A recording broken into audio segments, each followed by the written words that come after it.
Good afternoon, everyone, and thank you for coming to today's webinar, an update from the Metadata Committee for 2021. I'm Jonathan Fiedler, and I'm the Operations Manager here at BISG. I'll be joined in a little bit by Claire Holloway, Chair of the Metadata Committee. But first, I'd like to once again welcome you and speak a little bit about BISG in a broader sense. The mission of BISG is to create a more informed, empowered, and efficient book industry. Our work towards this mission basically encompasses our 4 objectives and priorities. BISG seeks to serve as an information hub to the entire book industry. We also seek to foster the development and refinement of standards and best practices that help to improve revenue and reduce costs for members across the supply chain. We also seek to conduct research that improves communication and best practices for the industry on the current state and future state of the industry. And finally, we recently have become much more focused on inclusion for diversity and equity within BISG and across all segments of the book publishing supply chain.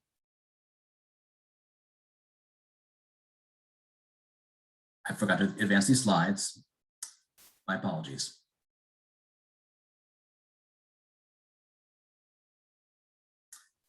When all of the 4 things, standards, research, information, and inclusion, work together, they create a process that reinforces each other and helps us to better achieve our mission.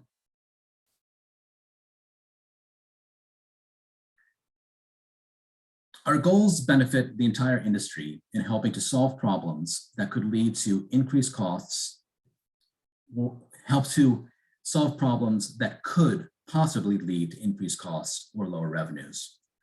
Our goals also seek to ensure the transparent exchange and timely and accurate information across the supply chain, which is essential when it comes to metadata. And we also try and give all of our members a voice in setting these standards and best practices, which you'll see is especially true in our Metadata Committee.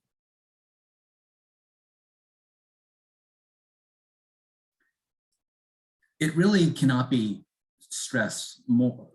I cannot stress more that the BISG committee structure is essential to the work of the organization.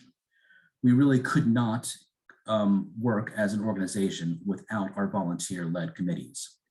We have 5 standing committees on a variety of topic areas. Besides metadata, we have workflow, the supply chain at large, rights, and subject codes, which is responsible for the BISAC codes that many of you know, use, and enjoy. The standing committees tackle a variety of topics and problems, and through ad hoc working groups, look for solutions that benefit the entire industry. With that introduction, I will turn it over to Claire Holloway, Chair of the Metadata Committee, to talk about the subject at hand today. Well, hello, everyone, and thanks for your interest in the BISG Metadata Committee. Today, I'll try to get you caught up on what we've been up to this year and what we're working on in the future. Next slide, please. So, the Metadata Committee is one of the BISG's longest serving committees, and with over 140 members, it's our largest committee of the BISG. Currently, I'm the chair. I am the metadata manager for Baker & Taylor Publisher Services, a distributor. I've been a member of the committee for about 5 years, but I didn't really talk for an entire year. And now they can't shut me up. We have active members and participation from data senders like publishers and distributors, and also data recipients like distributors again, and retailers and wholesalers, as well as other industry recipients like the Library of Congress and Bowker. We're lucky to have a large significant contribution from industry partners like BookNet Canada and Editor. Editor maintains the Onyx standard and is based in the UK, but is active on our committee and participation. Next slide, please. So like all committees, we are responsible for a charter. As a committee, we're required to create this charter to report to the BISG board and our members about what we're getting up to. The aspects of the charter include the current state of the committee. So how is the committee currently functioning? The objectives of the committee. So what do we plan to achieve whilst in committee? The stakeholder benefits. So, the resultant greater publishing industry is our stakeholders, and how are they going to benefit from the work that we do? And with that is the deliverables. How are we going to communicate? What are we creating as a committee? The work that we're undertaking as a committee that will then create those benefits. And then what blockers do we have? What might stop us from meeting our objectives? So I'm going to talk through these 5 things and give you an idea of where we're at today. Next slide, please. So first, there you go. First, best to define metadata. I've been very intrigued the past week or so that the word meta has been all around. And it was my pub quiz team was Team Meta just 2 weeks ago, and now I just feel a little bit different about that. So metadata, it's not the metaverse, right? Instead, we as the BISG Metadata Committee define metadata in the context of book publishing and marketing. So metadata refers to the data fields and content that are needed to communicate a book to the marketplace. What do we need to How do we tell the marketplace about this book? It's the method that we use to do the telling, and also, the actual data that does the telling. This includes, like I said, the standard information such as identifiers, ISBNs, subject codes, and also, title, description, series, all of those aspects of metadata. So we, as a committee, play a role in shaping the metadata standards for ISBN, Onyx, and Thema. We have a representation on those international committees, and we have a voice for the setting of the standard. Next slide, please. So the current state of our metadata. So the industry, we're reacting to the industry feedback about what are the current priorities for metadata. So those include identifying and sharing ways to better manage metadata across the supply chain. So this includes the sending and receiving of data. We really want to work on how the data is interpreted, the interpretation of the Onyx standard, to try to eliminate the multiple and varied interpretations that could happen. Shouldn't be happening because there is a standard, but the reality is it does happen. So that's one of the things that we're focusing on right now. Also, we're helping the industry provide timely, high quality metadata. So what stops the data from being high quality? How can we improve the quality? What stops it from being timely? How can we make sure that it's getting to where it needs to be in time? Looking at the practices out there and discussing them as committee, seeing how we can make things better. Also, we're using metadata to better market and sell books. I have a fond memory about this. In 2015, Carolyn Reedy from Simon & Schuster addressed the book industry, the BISG annual meeting. And she said she was talking about the sales power of metadata. And in 2015, that was, cutting edge, right? We in metadata knew it was happening, but it was great to have somebody say that out loud. Now as a committee, how can we better do this? The focus is on metadata to better sell books. How can we improve that even further? Okay. Oh, sorry. Thanks. Another thing that we've been looking at is the Onyx 3 standard. Better late than never that Onyx 3 is here. And that was our focus in 2020 was the transition. So in 2021, it's the follow-up to the transition. How is it still going? It's not complete yet. And there have been hiccups, but anecdotally, it's been going very well. We've adapted very quickly in this country. And we held out for a while, for too long, some might say, but we have definitely grasped this and run with it. One of the things that's holding us back is the fact that digital products are not completely Onyx 3. You might know that Amazon's requirement for Onyx 3 for physical products helped usher in change. However, they still are not accepting Onyx 3 for digital products. And that is very much holding not only the US and Canadian market back, but I've heard it from my colleagues around the world. So when will the requirement come for Onyx 3 to be used for digital products? Who knows, but we hope that it's soon. So next slide, please.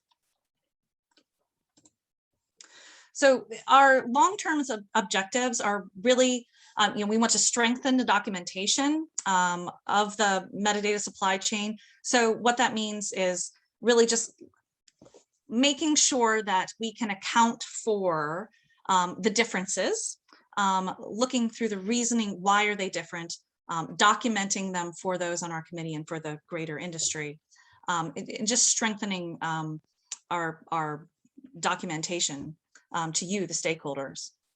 We're also building on the BISG best practices to help those that make the data, make the metadata, provide it in a more timely and high quality manner. And that, of course, is through our best practices, our ongoing best practices document project, which I'll talk more about later. And then also we're gathering more feedback, as always, about how metadata is used in marketing. And we really find that we want to talk about, well, how is metadata used? Who is using that metadata to market? And so, we're actively, recruiting new members to help us with that objective. Next slide, please. So the benefits of the committee's work. I hope that there are just untold benefits to our work. That's my goal. But really, the committee acts as a forum where we can discuss the strengths and weaknesses, where we can discuss topics across multiple stakeholders. Getting people from all aspects of the industry on one call once a month to discuss this one topic leads to a lot of great discussion, and also things that we don't necessarily talk about within our colleagues at our companies, but when we get together we can see the broader scope of things. So that's a true benefit to this committee. Also, the benefit is improving the way the metadata is managed by creating that document that sets the best practices, a goal that others can use to when they set up their Onyx, sending or receiving. That is a great benefit as well. Also, just the continued support of metadata as a marketing tool, and to see how, as we further discuss, as I said, it's the forum for discussion, how is this being used? I would think particular, there's some aspects of Onyx that are not being really used as maybe they could be. And so how can we make that improvement? And then also the guidance on implementation. We do have identifiers in our name. It's Metadata and Identifiers Committee. So when we do talk about identifiers, it's usually something great, like the 979 ISBN prefix, which has started. I think it's been just this year, but there are 979 ISBN numbers out there in the US now. Okay. Next slide, please.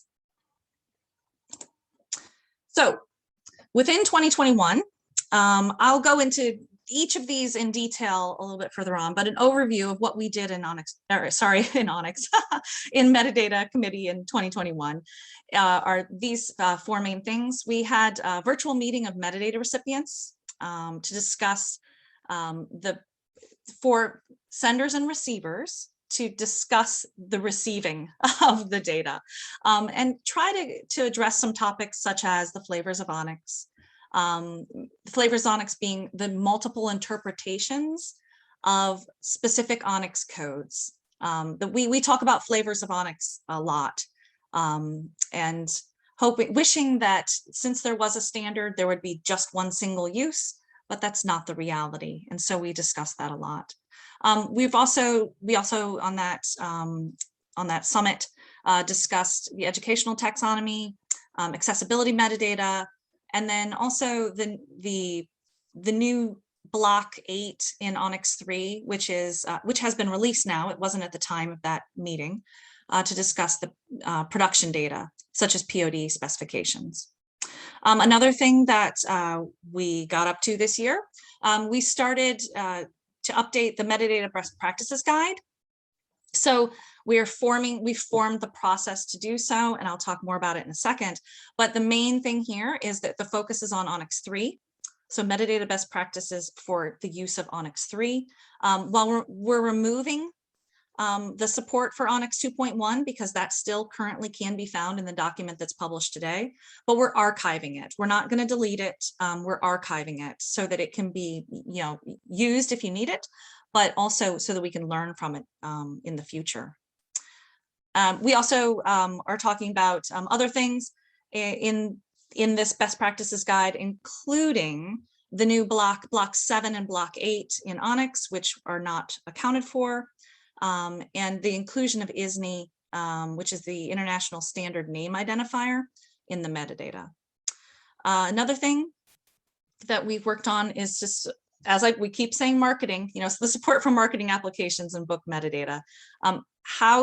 But this is, I see it as greater than marketing. It's about the communication about the book in the aspects of diversity. How can metadata be used to clearly convey this information to those recipients that want it and need it?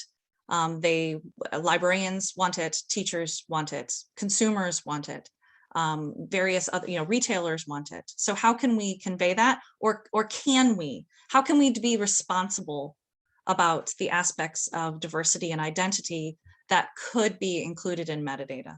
So the responsible is something that we keep coming back to in committee as well. And then finally, we are working on best practices for audio content metadata and packaging. And that will be done in conjunction with our metadata best practices guide, but with a particular focus on the audiobook format. Next slide, please. All right, so going in a little bit into detail, although I feel like I just took you into a lot of detail.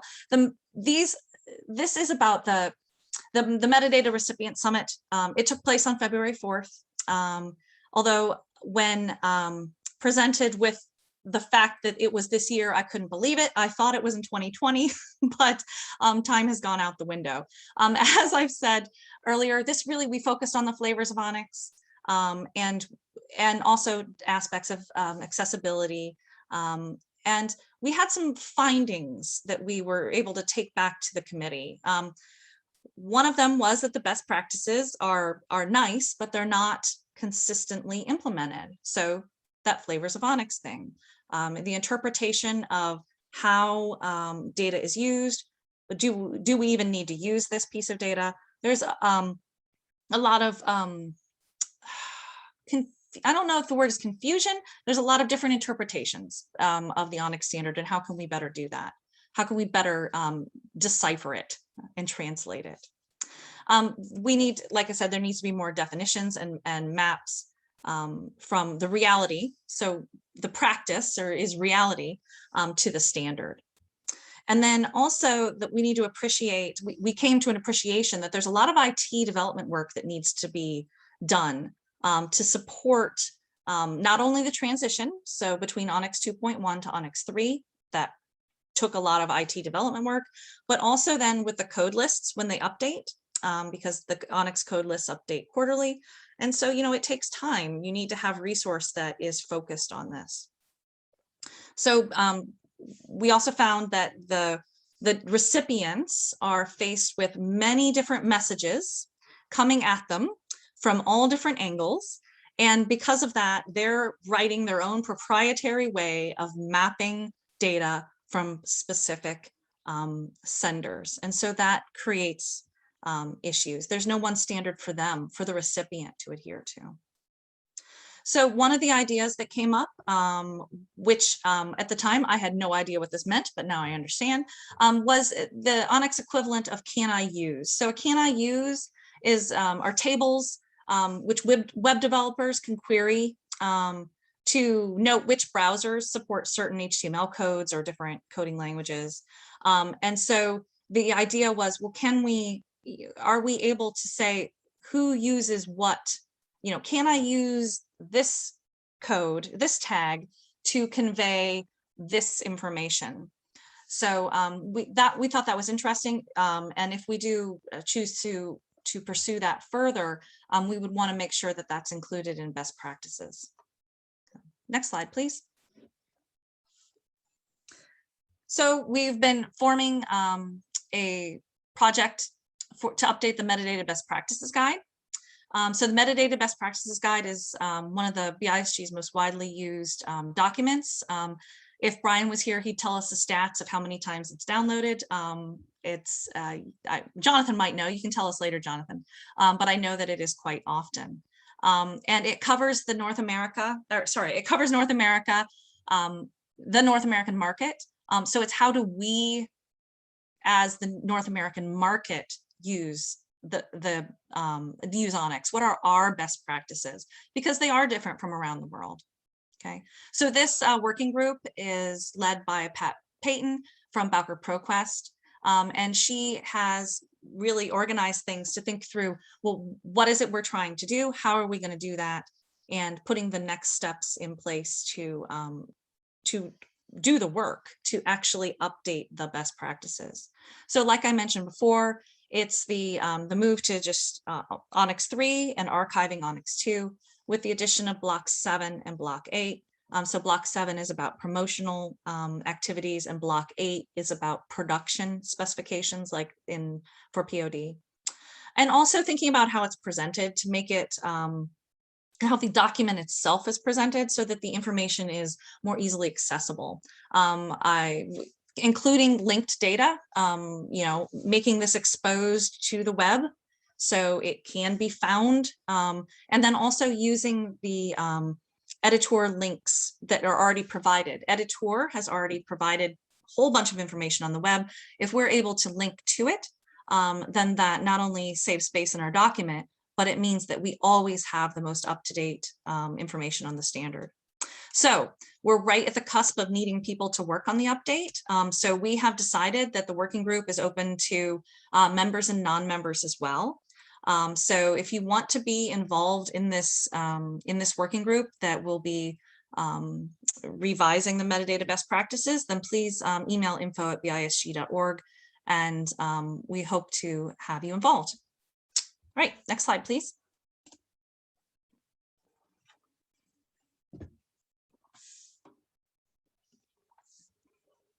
Oh, next slide, please.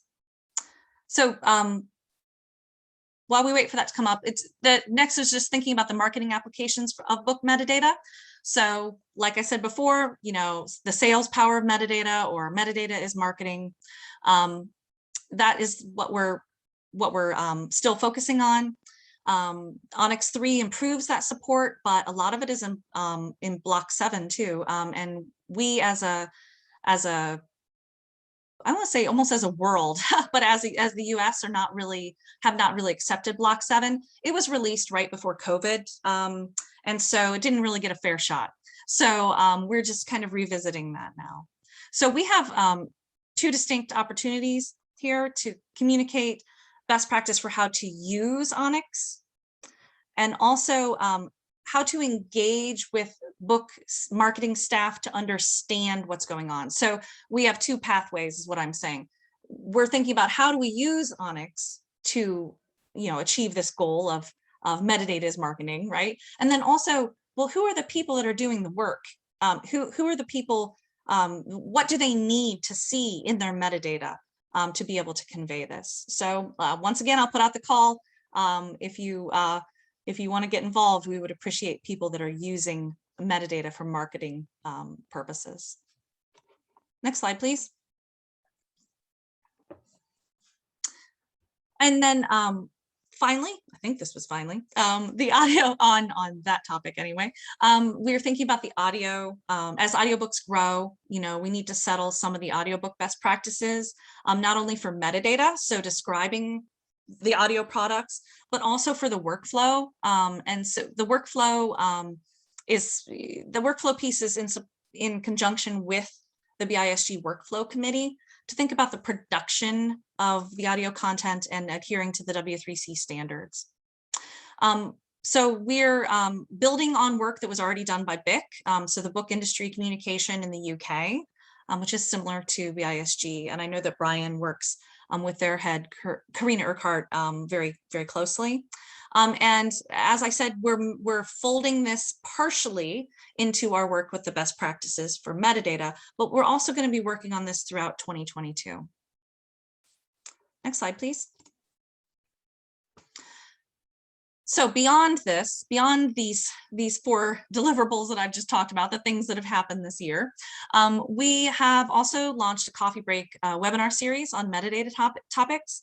I, for one, always appreciate education on all topics of metadata and, communication. If I could hear from an expert talking about something, I would want to. So we've had those, we've set up those sessions throughout the fall here. We've had 2 already. And the links are posted on YouTube. You can find them through the BISG's YouTube channel. Metadata Basics or Metadata Basics 101. That was book metadata before Onyx. So it considered the broad questions of what is metadata? And I got to go all deep and philosophical, and that was great. And then the Metadata Basics 102 was then drawing down into the particulars of how Onyx works. So they're great. You can access them on YouTube, and I would recommend that you do so. Now, tomorrow is your chance for Metadata 103, internationalizing your metadata. So that editor has put together a great session on how the international aspects of metadata. They are many and varied, and I won't speak to them now. You'll have to come tomorrow to their webinar. So you can find out more about that on bisg.org. And then we have more sessions planned into 2022. It's not just our committee. There are other committees that are putting together coffee breaks like this throughout 2022 as well. All right, so with that, I get to hand back to Jonathan for benefits of the industry.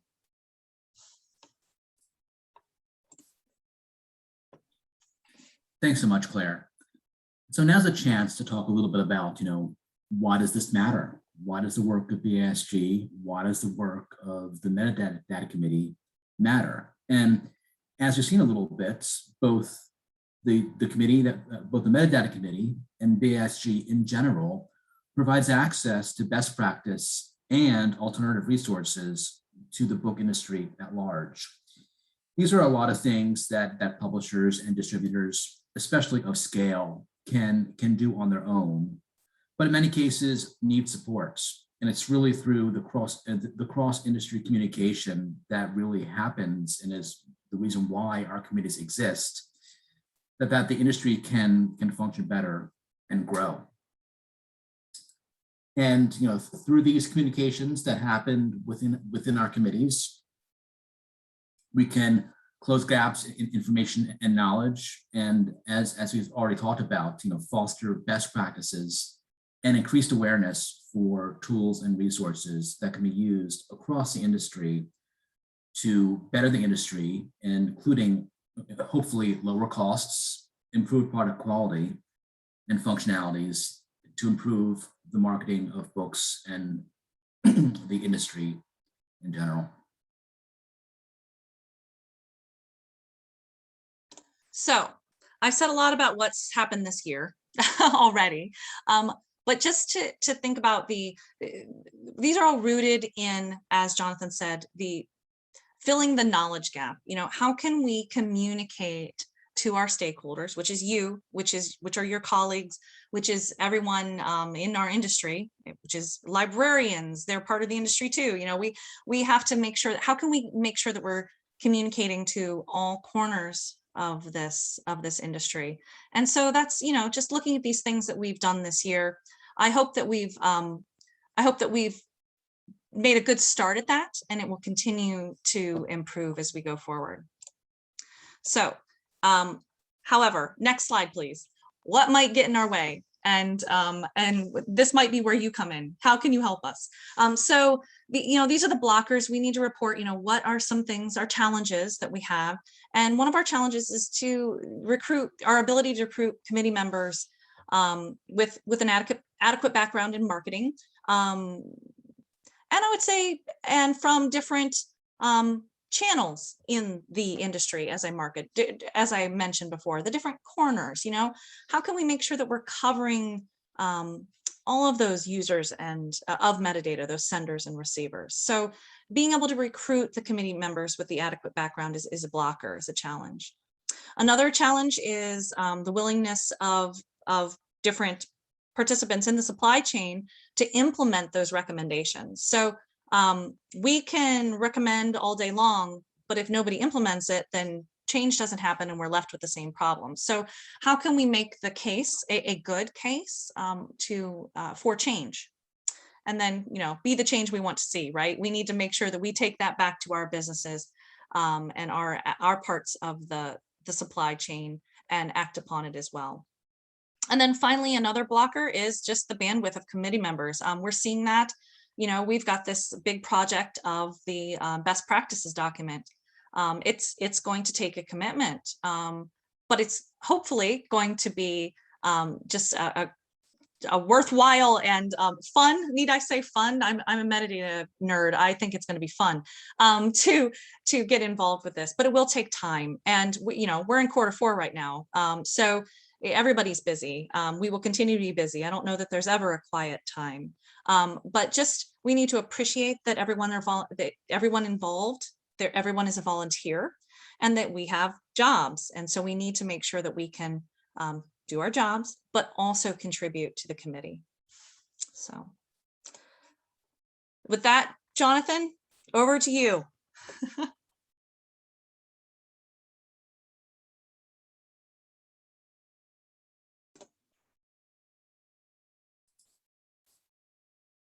I had to find my unmute buttons. Thanks, Claire. So participation on BSG committees is and working groups is available to all members of BISG. For the working group we're putting together for the best practices guide, as Claire said, we're opening it up to the entire industry, even non-BISG members, because we truly want a cross-section of the publishing community and many points of view to make sure that the guide serves its purpose and is widely accessible and used across the industry. But in general, our committee structure is only available to BISG members, and we really see that as one of the major benefits of membership in the organization, to be able to have access to those conversations and input that you can get within committees. So if you're interested in BISG membership, please reach out to info@bisg.org. You'll also see our upcoming events on our website. You can search for all events or just webinar events. Our next event coming up is, as Claire mentioned, is tomorrow, is a coffee break webinar on metadata. And the next metadata committee is on November 17th. We meet on the third Wednesday of each month at 10 a.m. from about 10 to 11:30.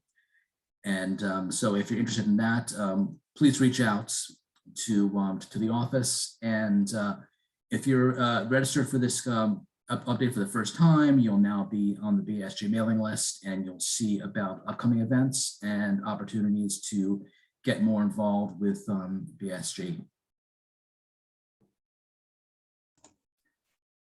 And with that, we've had questions open in the Q&A. You can put them there. That's easier for us, but if you use the chat, that's also possible. So we would love to hear if any of you have anything to ask. Claire, as we wait for some questions, I wondered if you wanted to speak, any more about the transition from Onyx 2.1 to Onyx 3. Oh man, my favorite topic. I think that really we should be proud of how we've done. I was recently invited to the International Steering Committee for Onyx meeting, where we had representatives from around the world, and it was noted that the US is doing really well. So that was good. We weren't the ones noting it. It was the other countries saying that we were doing well. So that was great. And within my own work, I know that it's had its challenges. Of course it has, but I love Onyx 3 now more than I ever thought I would. It's much more robust, and I like it. So the transition, on a personal basis, it's been going very well. We don't have any stats available to us about how publishers around North America have adopted it. BookNet Canada has done some good work on that for the Canadian market. But in general, all but a few recipients have switched to Onyx 3. So except for that big, I should add, except for that big ebook outlet in Seattle that still has not switched to Onyx 3. So.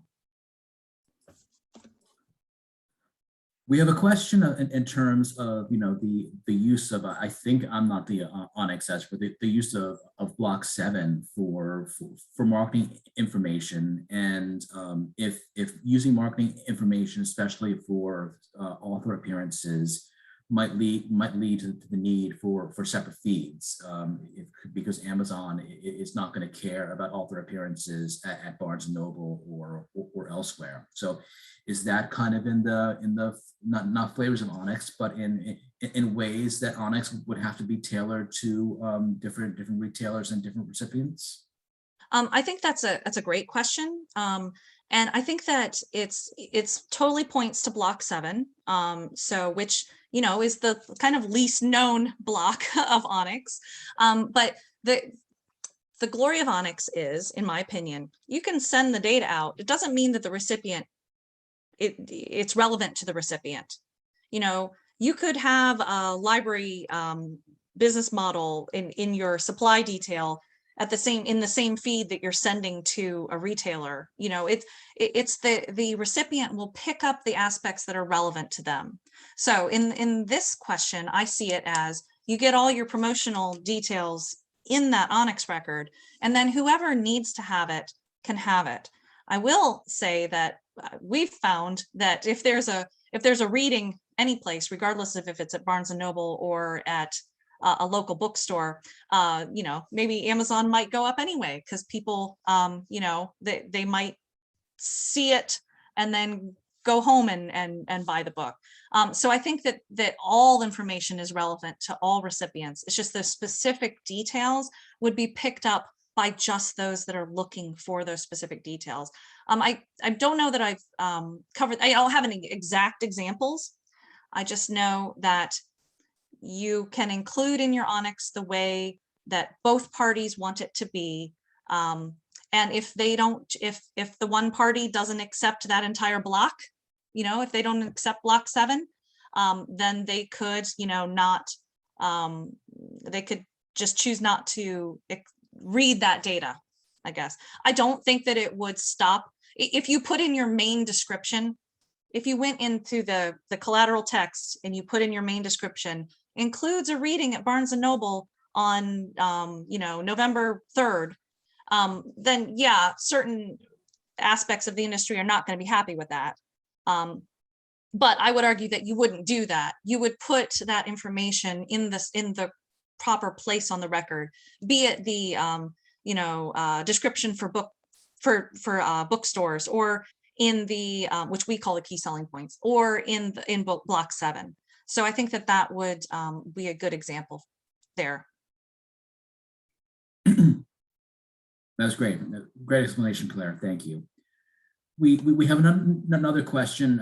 I'm not sure what this is pointing to, but you might be able to make sense of it. And I think it's about just maybe it's being asked in terms of sending test feeds. But someone asks, is there a showcase or a test site for Onyx 3? And if the asker wants to follow up, you're welcome to. But Claire. So I think what the asker is asking is there a place where we can try it out? See showcase, a test site for Onyx 3. Well, I would first point you to Editor to look at all their many and varied examples. What I do not believe they have is a single record that represents all options in Onyx. I don't think that exists. I think it's more understanding the best practices that Editor presents. Then you can look through those best practices through the lens of the BISG best practices. It takes some homework. And then also, working with your recipients of your data to see, well, what's coming through? What are you using?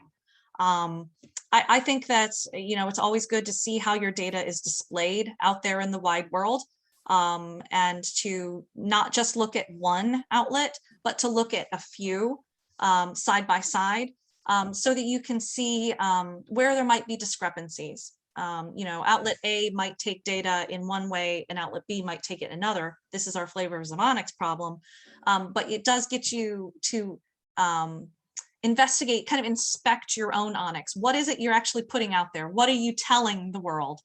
And I always say, go and look at it live on site. So I hope that helps. But I'm happy to help in any way I can on that. Excuse me. And a previous question that might be helpful to people who are just a little bit less versed with metadata. How does metadata work when you're talking about ebooks only? And I don't, it's not that different. But why don't you talk a little bit about that? That's a great question. So metadata, Onyx, it's format agnostic. It just has to be a book product. A book product is a product meant, that is book-like. So it could be an audiobook, it could be an ebook. It doesn't have to be paper found with between boards, right? And so, Onyx works for all book formats. So when ebooks so the question is, how does metadata work when ebooks are available online? And so I don't know if that means like for sale online, or kind of open access posted online. But I think that metadata for ebooks with Onyx 3 is so much better than it was in Onyx 2. You can now state, with some degree of certainty that it will be interpreted as such, the different ebook formats very clearly. What is the format? This is a fixed layout ebook. You can now more clearly convey different pricing types if need be, or different levels of suggested DRM, so digital rights management or security on the file, and restrictions are easier to convey. So I would say that ebooks for metadata for ebooks works just as wonderfully as ebooks for print book, or sorry, metadata for print books, and that it's just another book product. But I will say, if there's anything that you find that is not being covered by Onyx or in metadata, then ask. I know Editor is always happy to hear what is changing. What do they need to adapt their code lists for? So if you don't see what you need on Editor's site, you can always ask them. Okay. We also have a question. I don't know if we know the answer precisely, but is there, do we know what Amazon's timeline is in terms of taking 3.0? Is there something, is there something there? There's nothing about the standard that is preventing them from taking it, I don't believe. No, and it's my understanding that, I wish it was going to happen sooner rather than later. They've always said that it would follow on. But now we're almost 2 years from the 2 years from the oh gosh, when they threw down the challenge. I think it was last November, or November 2019, I think is when it happened. So yeah, it's about 2 years since they said that, and they said at that time, it would follow. But yes, I ask, I see that in the chat here, Beth asks, she asked today. I asked, I think I last asked 2 weeks ago. But yeah, that's all you have to do. You just have to keep asking. They have to know that we want it. We need to talk in forums like our committee about why it's important. I heard it on the International Steering Committee as well about why it's important. It's very much hindering my flow of data right now, and I don't want that. I want to be able to give everybody timely data, including Amazon. So that's really, and because they have 2 separate systems, I don't know that how much it's my understanding that they're 2 separate businesses, print and ebook, and they're 2 separate systems there behind the scene. And I think one got updated and the other didn't. So, all we can do is keep asking. Okay. And so, sorry, just to follow up, I saw the chat come in. It says, is the issue that Amazon doesn't require Onyx 3 for ebooks, or that they don't accept it at all? It's that they don't accept it at all. That is the problem. If we had an option, then those who still needed to send 2.1 could still send it, I guess. But they haven't even opened up that door. They won't even accept Onyx 3 for ebooks. And I would encourage you to, however you deal with Amazon, to ask them, because they will know more than I do, of course, but it will be more of a direct response. Jonathan, we had a question way back when about green aspects in metadata. I don't know if you saw that come in, but I quite like that question, so I wanted to jump on it, if I may. Please do. So the BISG, I know, has done a lot of green book initiatives, and there are some programs there that there's information there that you can learn more about. But I'm excited to say that the next code list, Onyx release code list, is going to include some aspects of green business in it. So it's, if you're certified, I don't know the exact words, I apologize, but, if you're a certified green business and it's been authenticated, like you've done the work to become certified green, then you can put that in your data. Now with the newest code list release, I think it's going to be, I think it's imminent, I'm not sure. So that's very good. That's good for you as a company. But also, there are different paper types that are throughout the Onyx code lists that you can convey different aspects of, what products you're using to create your books. So I think that is what that question is addressing. But I would be interested to know from that questioner, what more could be done? What is needed? What do recipients need to signify green? Green. It's not the topic of the book. It's about how the book is made, or the business practices of the publishing house that's making the book, in my opinion. So what more can we be doing, is what I would say. And actually, the most recent question that came in ties to that a little bit. We're being asked a question in terms of, when there's not a new edition of a book, not a new ISBN, not a new identifier, but only a new printing that might have, in this case, an FSC logo that wants to be communicated in Onyx. How can that be done just for the latest printing when it's not a different product? So that's a great question. And this happens, it's about the timing of metadata. So there's stock out there for which if they would apply, you know, those codes in their Onyx right away, that stock out there doesn't, you know, it's not represented by that data. And so of course that's an issue. I would say that you just have to time the release of that data, and that your metadata record, your Onyx record for this title should represent the most up-to-date data. Okay, so I would say that you should, when that stock is put into warehouse as available stock, that's when you should update your metadata that it's FSC in this instance. So let your record represent the latest, the most up to date that it can for the book. That's what I would say. Great, I think that's helpful. Mm-hmm. So I don't think we have any more questions. We can maybe give 30 seconds for people to write. But if not, I think this has been a great session, Claire. And I thank you for your presentation and making this easy on me. Mm-hmm. Okay. Well, thank you. And with that, and with no more questions, we have some thank yous coming in. So thank you, everyone. Thank you, Beth, for your contribution. And for those of you who might have missed the first portion of this presentation, we'll get this recording processed within the next few days, no longer than a week. You'll find it in your inboxes.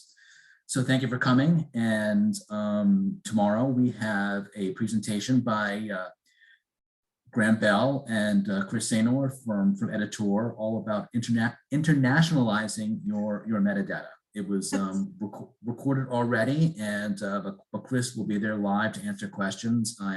I've viewed it, and for people who are really deeply interested in metadata and especially selling your products internationally, it's going to be a great presentation, and I'm sure you'll love it. So join us tomorrow. You can still register, and thank you again, everyone. Thanks. I'll be there. Bye.